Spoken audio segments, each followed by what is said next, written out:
में हुआ था उनका जन्म। मैं उनके लिए सम्मान की बात। एक मिनट महोदय, मैं धन्यवाद देता हूं आपका, सदन का और अपने पार्टी के नेताओं का और विशेषकर अरवल की जनता का कि आज के वाद विवाद में मुझे पार्टी की तरफ से बोलने का मौका मिला। अध्यक्ष महोदय, आज बैठ जाएं। कई विभागों, आपकी बात प्रोसीडिंग में नहीं जा रही, कृपया बैठ जाएं। मनोज बाबू, राजस्व एवं भूमि सुधार विभाग के अनिता जी, इस कटौती प्रस्ताव आपका समय समाप्त हो चुका है, चर्चा के लिए खड़े हैं।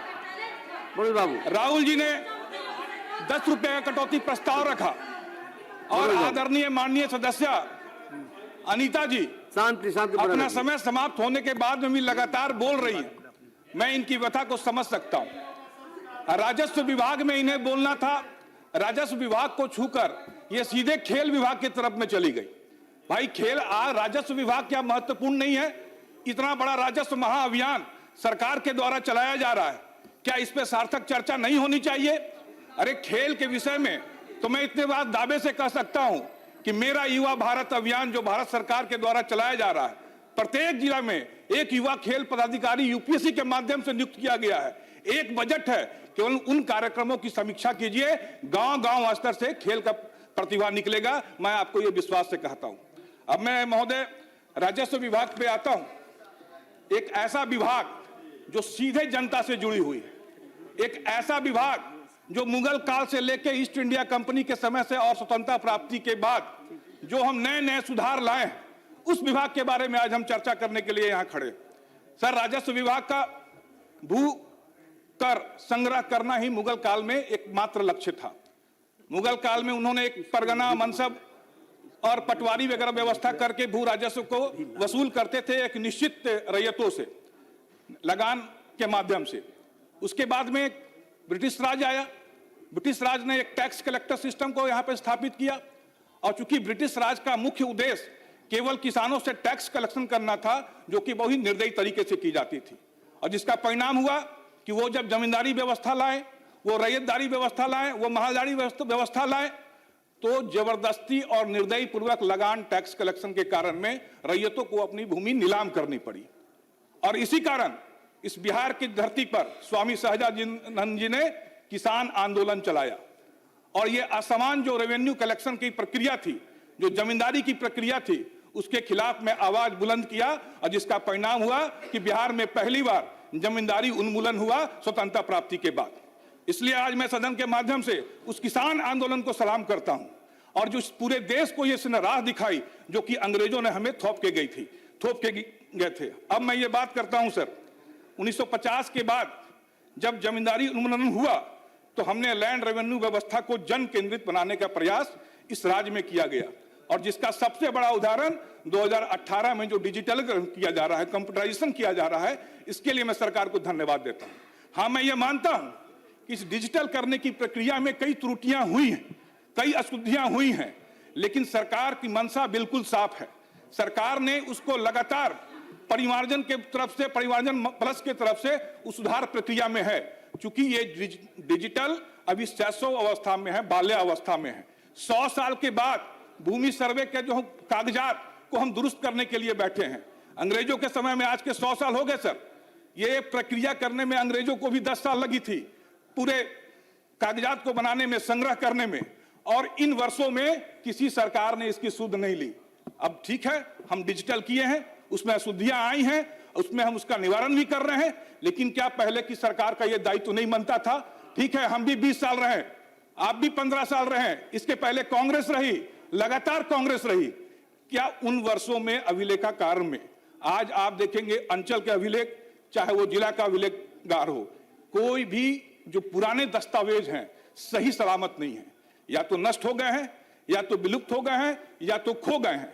और भूस्वामियों के पास में भी जो अभिलेख हैं, जो कागजात है, वो भी अच्छे तरीके से नहीं है। अब जिसका परिणाम ये हो रहा है कि जब हम डिजिटल में, जब हमने 2018 में सभी अभिलेखों को डिजिटल किया तो कई त्रुटियां हैं, हम त्रुटि को सुधार करने जा रहे हैं, तो कागजात नहीं होने के कारण वो रिजेक्ट भी हो रहे हैं, हमारे रैयतों में असंतोष भी आ रहा है। लेकिन सरकार की मंशा बिल्कुल साफ है। अब जो ऑनलाइन दाखिल खारिज कर रहे हैं, इसमें हम लोगों ने समय अवधि भी फिक्सित कर दी। सरकार ने बोला 35 दिन, और अगर विवादित मामला है तो अधिकतम 73 कार्य दिवस में इसको स्वीकृत या अस्वीकृत किया जाए। और मैं तो माननीय मंत्री जी को देख रहा हूं कि ये लगातार राजस्व महाअभियान में जो आवेदन आ रहे हैं, जो आवेदन लंबित हैं, सभी को पारदर्शी तरीके से उसका निपटारा कर रहे हैं। जिसका एक उदाहरण हाल में ही पूर्णिया में एक मुस्लिम महिला ने डिस्ट्रिक्ट मजिस्ट्रेट के ऑफिस के सामने वीडियो पे उसने बोला, और ये वीडियो मुझे लगता है कि माननीय मंत्री जी को सभी सदस्यों को उपलब्ध कराया जाना चाहिए। उसने कहा कि इस राजस्व महाअभियान से जो सुनवाई हुई, जो उनको वर्षों से भटक रही थी, उसका उनको त्वरित न्याय मिला। तो मैं इसलिए माननीय मंत्री जी को धन्यवाद देना चाहूंगा, विभाग को धन्यवाद देना चाहूंगा कि जो ये राजस्व महाअभियान चल रहा है जिला स्तर पे, उसको लगातार किया जाए, और इससे जनता को काफी खुशी है, जनता को काफी राहत मिल रही है। महोदय, अब जो सबसे अधिक हमको समस्या आ रही है राजस्व रिकॉर्ड को रखने में, राजस्व रिकॉर्ड को रखने में जो समस्या आ रही है, इसमें है राजस्व कागजात है, जमाबंदी पंजी है, खतियान नक्शा है, चालू खतियान है। लेकिन अगर इन जमाबंदियों को पुनर्गठित कर विधिक ऑनलाइन जल्दी से नहीं किया गया तो समस्याएं और आगे आ सकती है। इसलिए मैं आग्रह है, एक के बिहार का नागरिक होने के नाते भी एक आग्रह है कि इसको विधिवत और जल्दी इस कार्यों में लाया जाए। अब भूमि स्वामी पत्र प्रमाण पत्र में भी जो विसंगतियां आती हैं, वो इसी डिजिटल कारण से ही आ रही है। तो सारा का सारा जो जोर होना चाहिए हम लोग का परिमार्जन पे होना चाहिए। और परिमार्जन पे क्या हो रहा है, परिमार्जन पे इस पोर्टल पे जो हम आम जनों को जो लाभ दिला रहे हैं, इसमें जो मूल समस्या है सभी जमाबंदियों को परिमार्जित करने की। अब जो दस्तावेज उपलब्ध हैं, एक तो अंचल के पास में दस्तावेज होने चाहिए थे या जिला में होने चाहिए थे, अब दस्तावेज भूस्वामी को उपलब्ध कराना पड़ रहा है, जिसके कारण जो विसंगतियां आ रही है। और मैं अधिक से बोलता हूं कि भूमि पुनर्वास और पुनर्व्यवस्था, ये विस्थापित परिवारों के लिए जो विभाग कर रही है, एक ये लोक कल्याणकारी योजना है, और इसमें जो क्षतिपूर्ति का भुगतान जो सरकार कर रही है, उसके लिए मैं सरकार का धन्यवाद देता हूं। अब जो भूमि मापी हो रही है, भूमि मापी में भी जो भूमि जो व्यवस्था लाई गई है, इसका भी लाभ जनता को सीधे तौर पर कम समय में मिल रहा है। अब जनता परेशान नहीं है अपना भूमि मापी करवाने के लिए। लेकिन एक साथ साथ में हम ये भी कहते हैं सर कि जो राजस्व महाअभियान चल रहा है, राजस्व महाअभियान में जो स्पेशल ड्राइव लिया जा रहा है, इससे जनता, मैं सर्वत्र घूमता हूं, सर्वत्र जनता से जब राय एकत्रित करता हूं, तो इस राजस्व अभियान से जो वर्तमान की सरकार है, जनता काफी खुश है। हाँ, राजस्व कर्मचारियों में, राजस्व अधिकारियों में कुछ असंतोष आई थी, जिसका परिणाम हमने देखा कि हमारे सीओ सभी हड़ताल पे गए, 3-4 दिन के हड़ताल पे गए। माननीय मंत्री जी के आश्वासन से उनसे वार्ता करके उनको वापस हड़ताल से काम में वापस लाया गया। लेकिन अभी के दिनों में कर्मचारी हड़ताल पे चले गए हैं। अब ये कर्मचारी चुनाव के पहले भी हड़ताल पे गए थे। अब इनका मांग है कि हमारा वेतनमान बढ़ाया जाए। तो इन समस्याओं पे भी सरकार को देखने की जरूरत है कि क्या अगर उनके वेतन को बढ़ाए जाने की आवश्यकता है, क्योंकि जो रिक्त पद हैं, जो हमारे यहाँ जितने रिक्त पद हैं, उनकी अगर इन रिक्त पदों पर जो हमारे लगभग जो राजस्व कर्मचारी हैं सर, उनका रिक्त पद 8000 से ऊपर है। जो अमीन है उनका पद, जो रिक्त पद है वो 1300 से ऊपर है। इस तरह से अगर रिक्त पदों को भी भर्ती कर ली जाए जल्दी से, तो मैं समझता हूं कि समाज के अंदर और सरकार के अंदर दोनों में काम करने की जो व्याख्या हम लोग करना चाहते हैं, उसको और स्पष्ट तरीके से कर पाएंगे। अब मैं सरकार का ध्यान कुछ खास बातों पे आकर्षित करना चाहता हूं, बकास्त भूमि का लगान निर्धारण को लेकर। अब क्या है कि रैयतीकरण पे जनता में भ्रम की स्थिति है। विभाग के स्पष्ट निर्देश के बाद भी मैंने राजस्व कर्मी और पदाधिकारियों के बारे में बात की, उनको भी व्याख्या करना चाहिए कि इस बारे में जनता के बीच में क्या व्याख्या करें, उनको स्पष्ट करना चाहिए। और दूसरा जो सबसे महत्वपूर्ण है सर, गैर मंजरूआ मालिक भूमि के संबंध में अब सरकार और विभाग के द्वारा समय समय पर स्पष्ट आदेश निर्गत किया गया है। जमींदारी उन्मूलन के पूर्व भी जमींदारों द्वारा गैर मंजरूआ मालिक भूमि की जमींदारी हुक्मनामा, रिटर्न एंड कंपनसेशन के माध्यम से सुयोग श्रेणी के रैयतों को कृषि कार्य और अन्य प्रयोजन हेतु भूमि की बंदोबस्ती की गई है। जो जमींदारी उन्मूलन के बाद भी गैर मंजरूआ मालिक भूमि की बंदोबस्ती बिहार सरकार द्वारा आज तक योग्य श्रेणियों के बीच में किया जा रहा है, परंतु अंचल कार्यालय में जमींदारी उन्मूलन के बाद एवं पूर्व के वर्षों का रैयत के साथ की गई पुराने बंदोबस्ती का अभिलेख और पंजी उपलब्ध नहीं है। अब अधिकांश पंजियों और बंदोबस्ती अभिलेख अंचल के पास सही रखरखाव नहीं होने के कारण या तो नष्ट हो गए हैं या गायब हो गए हैं। मात्र रैयतों के पास उस भूमि से संबंधित कुछ पुराना रसीद है और रैयत के पास बंदोबस्ती परवाना अपरिहार कारणवश खो गए। भूधारीगण करीब 50 वर्षों से अधिक समय से भूमि पर जोत कोड़ आबाद कर रहे हैं, उस भूमि को आबाद कर रहे हैं और गरीब लोगों का वही एकमात्र जीविकोपार्जन का साधन बचा है। और जब भूधारी द्वारा अंचल कार्यालय में या सर्वे में उस भूमि का ऑनलाइन अपने नाम करने हेतु परिवाजन प्लस पोर्टल पर आवेदन दिया जाता है तो सर्वे कर्मी पदाधिकारी द्वारा उससे हुकूमत और बंदोबस्ती परवाना की मांग की जाती है।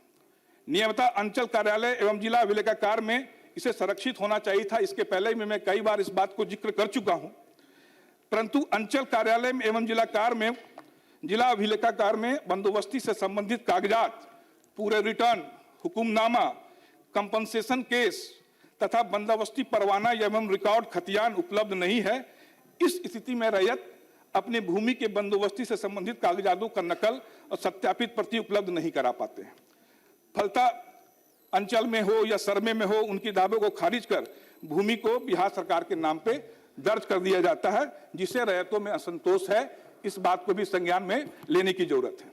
अब मैं ये कहना चाहूंगा कि माननीय नीतीश कुमार जी ने पिछले कई वर्षों से जो भूमि सर्वे का अभियान चलाया है और बार बार संबंधित अधिकारियों से भी उन्होंने आग्रह किया कि ये मेरा सबसे महत्वाकांक्षी योजना है और बिल्कुल बहुत बड़ा साहसिक निर्णय है महोदय।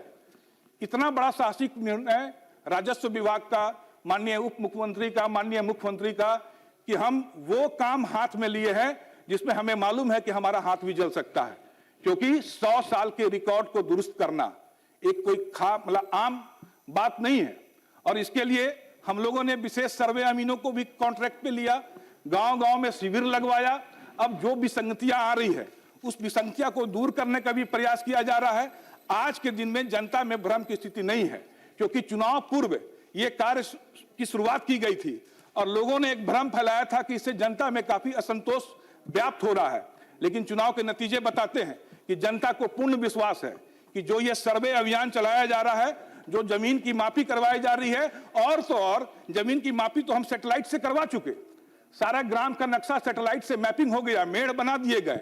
अब उसमें जाके उसमें प्लॉटीकरण करना है, उसमें नंबर दर्ज करना है।